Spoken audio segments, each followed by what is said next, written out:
Bon, Fayoulou, c'est un mauvais perdant. Ouais. C'est pas pour rien qu'on a toujours, il y a de bons et mauvais perdants. Fayoulou se classe dans la catégorie des mauvais perdants, on comprend la personne. Bon. A perdant naye, a zangi maloba, a zonga tiawa, a créé quelque fouta moutoua, qui est funda pour ça ne fils que succès. On a publié ça. Et oui, ma belle Zawad. Donc vous voyez Mabé, ah voilà, les gens qui me ça dans ma Mabé. Donc vous voyez recensement mon yango Mabé. Et que Salema. Est-ce que le recensement qui est RT par rapport à 2023, parce que depuis que 2023, normalement, selon la Constitution, il faut bah, élection et Salema. Là, Nani, Numbi, c'est ça le tribalisme. Alan de la Yende, la Moussamakamba Baluba Nakatanga, c'est Numbi, c'est plus Kyungu. Kyungu à sa côté, Nabiso, une affaire na IGPS égale 1. Et Fachi Kabila, c'était un mariage contre nature. Vrai mariage des arts, Fachi na Kyungu. Contre nature, c'est vraiment, nous sommes, c'est vraiment un accident de l'histoire.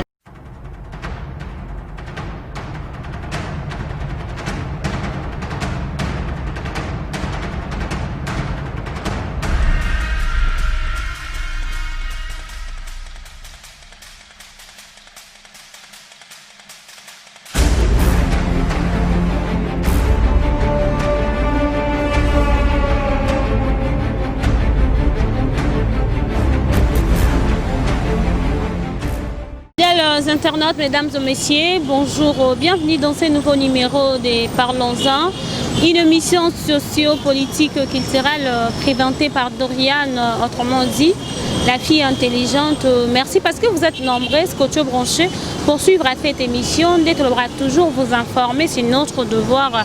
Vraiment, tous les rawana pour la copie, c'est une information toujours une source. Dès qu'on devra toujours, avant de continuer, que solo lana bino. Vous s'abonner massivement à Ronci News à la télévision. Il y a maman Ronci Moufasson, il y a patronat, il y a papa Joyce Mboui. Un vous avez information vraiment durée la source. Mesdames et messieurs, fidèles internautes, dans mon côté, Nicolas, tous ceux qui t'a mingi na IDPS. Bansou balobi na ngana komi na ngamuta IDPS. Non, mais information mingi. Les autres bimilera à moi bakoto. Voilà pourquoi toujours ça la 200 mingi na IDPS. Yemoko s'est présenté à travers cette émission, c'est un combattant. Yemoko s'est présenté brièvement, brouillé, vraiment à travers cette émission.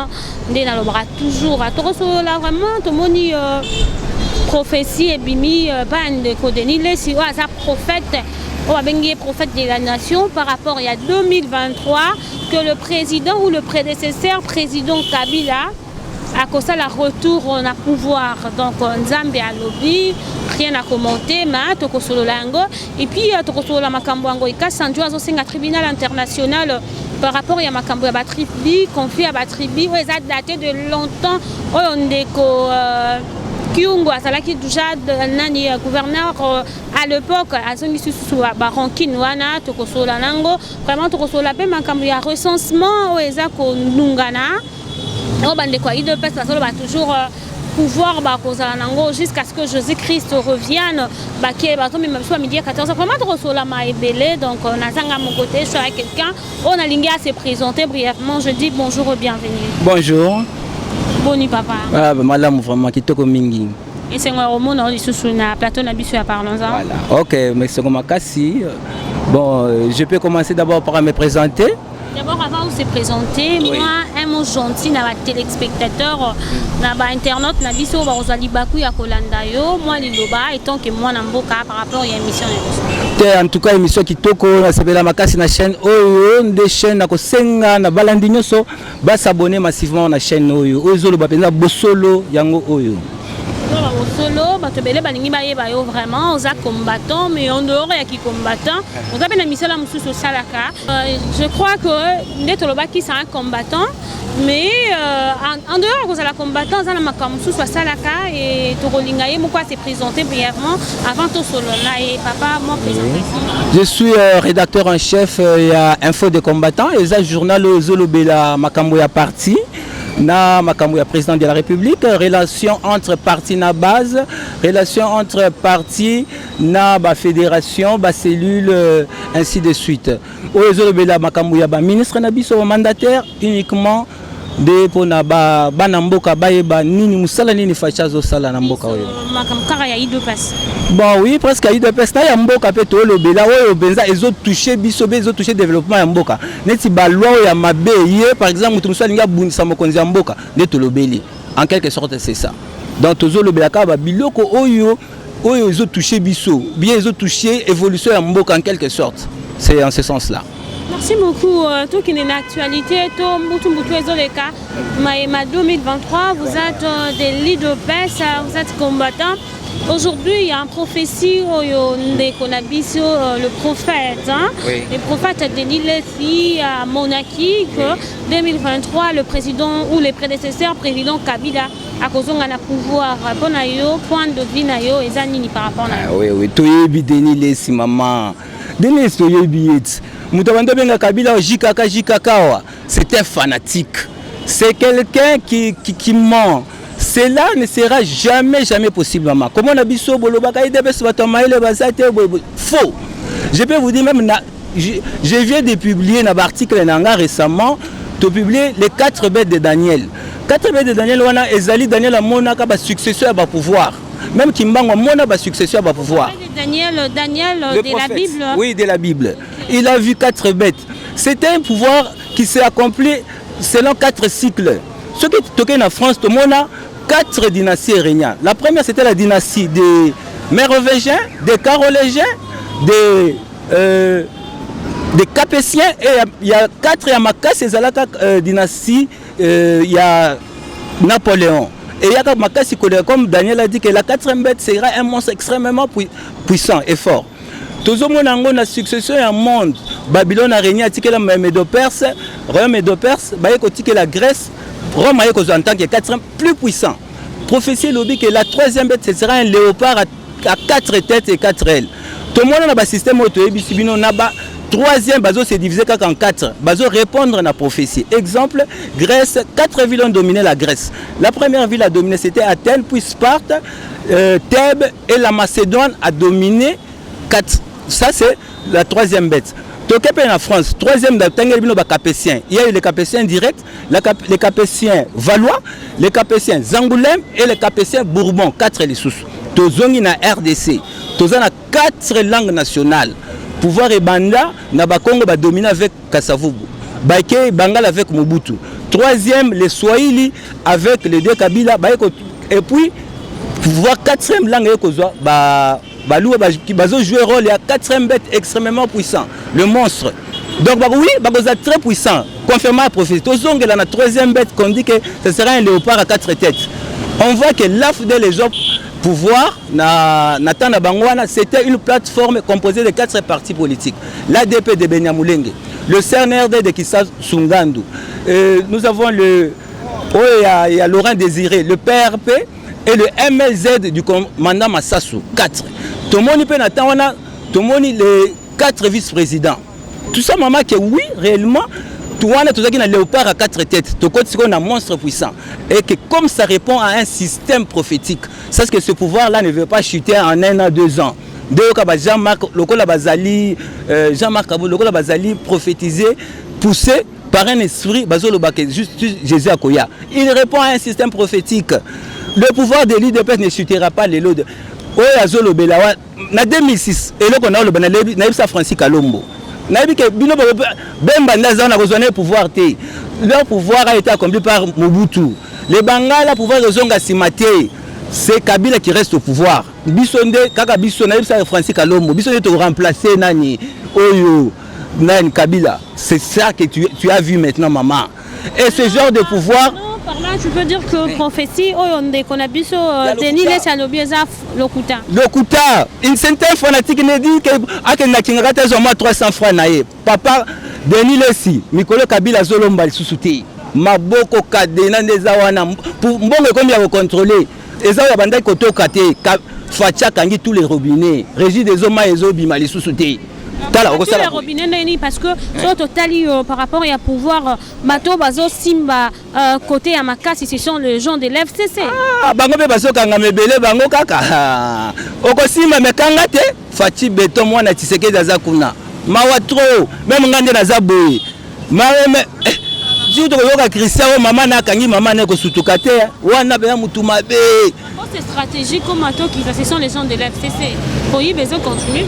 On s'en fout, vous pouvez être là, mais tu es contrôlé par qui? Qui est la tête? On a toujours dit qu'il n'y a pas de mauvaises troupes, il n'y a que des mauvais chefs. Mais comme le chef est bon, Fatih Béton, on s'en fout du reste. Il n'y a que la tête. On dit que le serpent, la tête coupée, le reste n'est qu'une corde. Mais comme la tête est bonne, tant pis, on s'en fout de la corde, du reste. Voilà.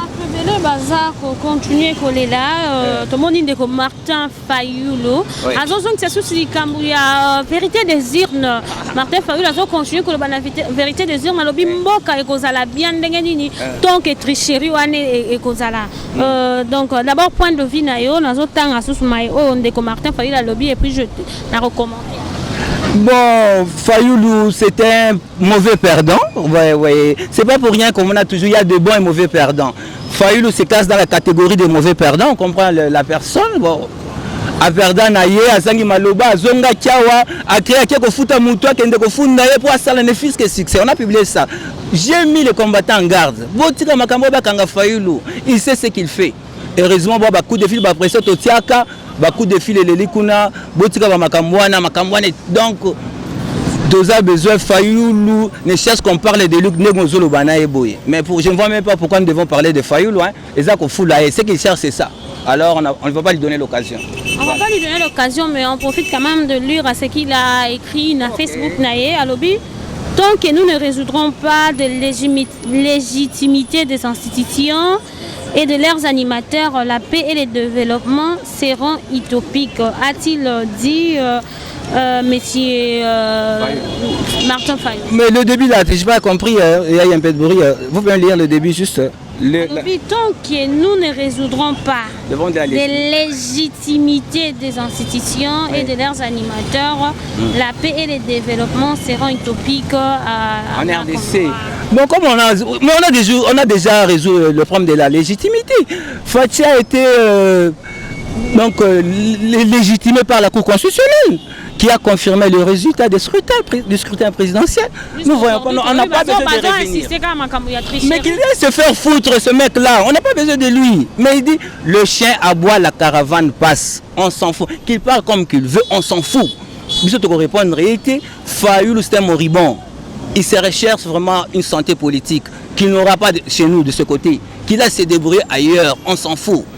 Le chien aboie, la caravane passe. Il a écrit dans son Facebook. Tout le monde dit ma réaction est à Batou. Il y a ma peuple, toujours on ne voit pas la place du peuple dans le gouvernement à Fatih. Le peuple a continué toujours à souffrir. Non, il y a beaucoup des avancées dans presque tous les domaines. Sans compter de la justice, mais dans le domaine où nous économique. Bateau va finir sur des moutons. Bangwana va quand ça va photo. Nga kutuna na kangi cité mais non kaka tala mais bon donc finga so de moutons vous avez donc laisse qu'on a de moutons est-ce que ce des moutons est-ce que résoudre l'embouteillage oui est-ce que vraiment ça va résoudre les embouteillages ou va créer fallait créer route secondaire. Mais oui, on a appris maintenant 100 jours, c'est un programme quand même, on a vu à court terme, il y a des programmes à long terme, des projets à long terme en ce sens-là. Donc il n'y a pas à se faire maman, hein? Soyez calme, bas la terre, vous serez satisfait. Peuple à Kosebe là, avec Fatih. 2 ans et demi déjà. 1 an et demi, pas 2 ans et demi. Oui, on ne peut pas comparer le travail de 18 ans avec celui d'1 an et demi quand même. D'ici là, 3 ans déjà, comment on a changement à Kosakanati. Tout le monde va voter Fatih, même Maman Sifa, Yakabila. Si elle est réellement une Congolaise, elle va voter Fatih. Et si elle ne l'est pas, oui. Voilà. Oui. Il y a un recensement sur la ville province de Kinshasa. Les gens, les leaders appuient surtout sur le recensement. Et tant que le monde Mboka, est-ce que c'est important recensement et ça, il moins espace où on découvre Fatih. Mais le recensement, il faut ça. Tous les bananes congolais qui ne l'est pas. Tous les côtés, c'est infiltré, les mamans depuis 97, vendre la biso. Papa yebisa bango bazonga bafuta bango baboya baza bavandela biso ba infiltrer ba côté dans tous les services mais ba yebana na zananité maman peut-être toi qui me parles ici tu es une Hutu tu es évité pour ne pas parler de tout ça c'est pour ça on parle de Hutu alors talanano Bah oui, bah combo mususu maman. T'as la biso ba bantu ba comment on est ba R ezalakate hein. Bah R. Non. Chez les bantous il n'y a pas de R. Alors il y a trop de R awa. Yango ba R to go bando tuna yo uti wapi R oyo. R oyo. C'est ça notre souci. Hein, de recensement ça les matos bananda toza combien? Na vu la Kintoza combien? Bah tribu. C'est important aujourd'hui tout ça la recensement. Mais c'était avant les élections. Mais avant les élections, il faut les recensement pour contestation ils allaient soutenir. Tout veut qu'on recommence encore à la case de départ. Bon va pouvoir et puis bon ça le recensement. Mais oui, ma zawapi. Donc vous voyez mabé. Ah voilà les gens qui me ça na makamka ya mabé. Donc vous voyez recensement mon yango mabé. Est-ce que le recensement qui s'est RT par rapport à 2023 parce que tu dis que 2021 normalement selon la constitution il faut bah, élection et salima et ce qui est recensement et comme en violation il y a constitution. Non, violation maman voilà on va s'en remettre à l'article 70. On va faire un rappel à Mende qui est d'élu de pêche qu'on n'a pas encore chassé officiellement. Ah Mende viendra nous interpréter l'article 70. Le président reste en fonction jusqu'à ce qu'on le remplace par le président élu. Donc tout ça, c'est Mende qui va me l'interpréter. Moi, pardon, ça je ne suis pas constitutionnaliste. Hein. Mende est mieux placé que moi. Voilà, ça c'est pas un problème. Ça c'est pas un problème. Nous n'allons pas violer la constitution, nous allons respecter l'article 70. Voilà. Merci beaucoup, fidèles internautes, mesdames et messieurs. Comprenez, nous allons encore à combattants. Toujours vous informer, c'est notre devoir d'informer. Toujours en temps réel. Voilà pourquoi ces derniers temps, toujours qui au sein de l'IDPS parce que ma Cambojo bima autour kaka de quoi IDPS. Voilà pourquoi toujours qu'il ne tirer l'information. Ce que vous savez, la bilan qui est par rapport à le président Fati qui est en fonction par rapport à Nayo, par rapport à Nathan Ouassali. En tout cas, vraiment, le peuple congolais s'est payé, quand même, Moutou et Bundela Kabango, ils sont sentis vraiment, ils ont le colon. Le peuple congolais en général s'est payé, des avancées sur tous les plans. Mais, petit à petit, les autres. Quand tu parles de tout le temps, tu peux expliciter, exemple, comme ça, oui, d'abord un état de droit, puisqu'on dit que la justice élève une nation. On commence d'abord par la justice. Puisque c'est elle qui élève une nation. Au moins, maman, comment on a blague? D'abord, il faut mibeko. Ceux qui me tournent, c'est que mibeko, son naïbi, la salibo, son naïbi. Tout le monde va recette à l'été mati, tout le monde boye. Donc, la justice élève une nation. Tout le monde dans la justice. Par après, nous allons attaquer d'autres domaines. Donc, attaquer moi, Makamunabino Moussou, mais état de droit, oui, état après, mais avancer tout le monde. Mais Babilanga peut aussi les mains, sur le service national, Banin, Banzela, Banin, Makambouzi, Belé.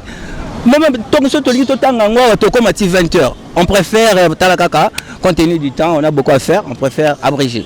Voilà. Vraiment émission na biso tout le tribalisme oyo ne Congo kasanja aussi tout ce qu'on évoqué azali kofunda indirectement Gabriel Kyungu wa Kumwanza par rapport à makambo ya tribalisme entre Bakasayan et puis Bakatangé point de vue par rapport à wana. Bon maman, président de la République a l'élo Zanani un Kasayen qui le soutient en prenant un nouveau Kyungu. Mais ce que vous avez vu makambo to sona na Kyungu kala. Mais baluba nyonso bazolandela ngote kaka yo moko ngoyi kasanji alandela nani oyo numbi oyo oso sala ba tribalisme alandela yende oyo alingala la musamakambo baluba na Katanga c'est numbi c'est plus Kyungu à sa côté na biso une affaire na IDPS égale 1 Kyungu Leli Fati fort il a bien dit je ne peux pas combattre mon fils et ce que y a biso Kyungu Leli Fati fort Fati Paté na SNCC donc bango pesa mariage moko il y a vrai mariage à Kyungu Fati Kyungu Kabila c'est Fati Kabila c'était mariage contre nature vrai mariage ça Fati na Kyungu contre nature banani balinga kango bino mon c'est vraiment nous sommes c'est vraiment un accident de l'histoire. Ils ont la majorité parlementaire, nous avons la présidence. Pour qu'un pays soit gouvernable, il faut avoir la majorité parlementaire. Bon, c'est bon. Pour le moment, nous avons le pouvoir et nous manquons la majorité. Alors, nous sommes obligés de céder. Mais contre notre gré, il ne faut pas conséquencer avec ces gens. Peu à plus passer à ça que la papa. Nous sommes obligés. Ceux qui parlent là, l'ambela papa, on ne sait pas. Bon, nous sommes obligés vraiment de céder. Hein. 2023, ceux qui ressentent que Fatia continue, est-ce que pour Nayo, Libala, on continue quand on continue. Bon, la majorité parlementaire, coûte que coûte, nous avons réorganisé le parti, c'est redynamiser le parti, on a tout relancé. Kabunda nommé les fédéraux partout. Nomination, il faut boyeba. Et ça, il y a fédéraux qui ton nommé tina batu baja ya makambo oyo ça changer d'implantation nakasenga IDPS azalakate batie fédéral kuna batie na agent implantation na secrétaire chargé ya implantation azakuna donc to redynamiser mama statut na ndenge moko mukete basandoa bakapanga na Katanga ba village oyo ka Bombero na Sud Kivu ba nommé batu kuna bazalakate. On a redynamisé, relancé le parti.